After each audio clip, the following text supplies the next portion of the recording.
Welcome to Film and TV Reviews. I'm your host Grant Burton, and today I am reviewing The Haunting of Hill House, the newest horror TV show on Netflix. In short, it's brilliant. I loved this show, and I thoroughly recommend it to everyone out there. I think it's one of the best horror TV shows ever made, and it's certainly the best horror TV show we've had in recent years. So let's get straight into the review. I'm not going to go into spoilers, so don't worry. Story-wise, this is a story set in two time frames. You've got the flashback story, which I believe is in the 70s, maybe even the 80s, and you've got the modern day story. Basically, you've got a family, they move in to a haunted house. The parents, they renovate houses for a living, then sell them off for a profit. So one summer, they go to Hill House, and weird, unusual experiences and events happen, particularly to the children, which there are 5 of. Which is quite a lot, I think. But hey, whatever you want, 5 children. Who cares? That's kind of all the story is. It's about the hauntings that happened in the past and the trauma and memories of them in the modern day. Now, that's not to say the story is weak or it's shallow or there's not much to it. This is a show that's very much character focused.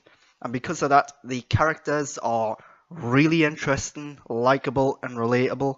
They've all got their unique quirks and traits. So one of them, for example, is a drug addict, and you see how that's came to be as well as how that's affecting their life now. I'm not going to go into too much detail, but one of them wears gloves for a reason that you don't find out until episode 2, and the reason is really well explained and well done. Although they do go into over-explaining it at some point, but yeah, a slight little nagging thing. And all the other characters, even the side characters and supporting characters, really, really good, well acted, well performed. Yeah, there isn't a single character in the show I didn't like. This is a horror show, so in many ways, what makes it good or bad is going to be how scary it is. This is a scary show. It's very much a ghost story, but it does delve into some weirder stuff at times. And what I really liked about the horror is that it's up for interpretation. When it does go into the weird stuff, when you do see or hear something, there's always a degree of interpretation. So, for example, it's often when the children wake up, so they're passing it off as maybe a nightmare or a dream, or maybe they're hallucinating, or it's part of their imagination. And when they're older, it's a case of, oh, you just had a nightmare, or oh, you're a drug addict, so your point of view is a little skewed and unreliable. And you could totally watch this show under the impression that this is a show about mental health, and it's fine. On the other hand, you could totally watch a show thinking, yep, all this actually happened, they've seen these things, they experienced these things, and the house was haunted. That's what's really good, is that you can sit down, you can have a totally different view on things.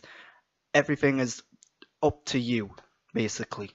The horror, another thing I like is it's not just jump scares. There are jump scares in there. It's really well done jump scares. They're only occasional though.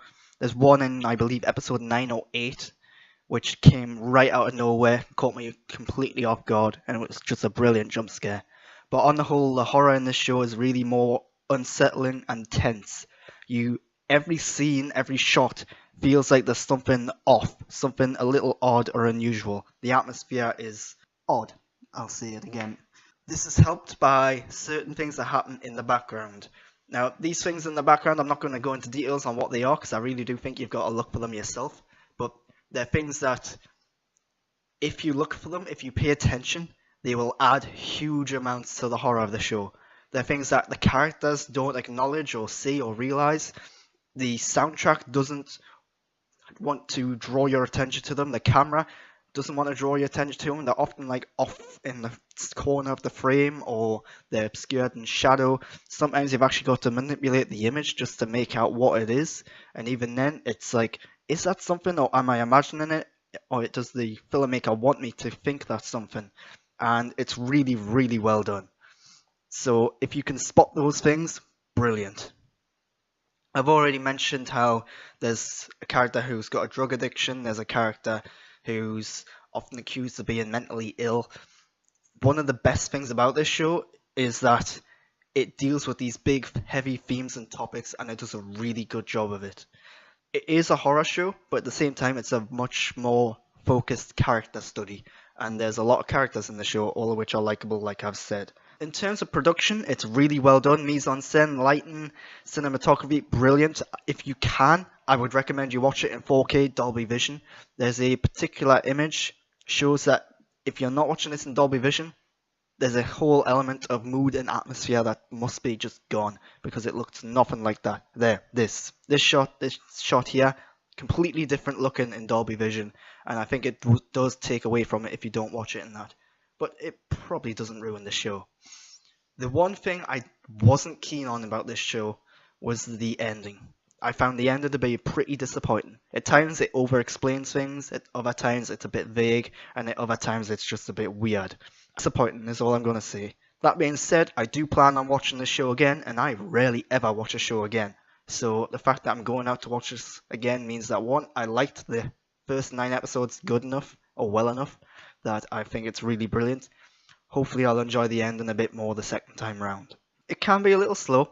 I do think you have to get through the first 2 episodes, maybe even the first 3 episodes. Not that the first 3 episodes are bad, it's just that's when things start to click in place and connect a bit more. But yeah, the first 3 episodes, perfectly fine episodes.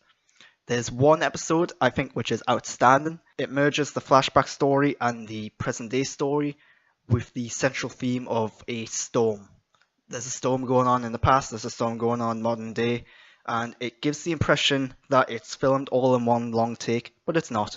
If you know what to look for, you can see where the cuts are. There are some obvious cuts in there as well. I think altogether it's probably 6 takes maybe, something like that, but in terms of filmmaking, this is a really just well done episode of TV.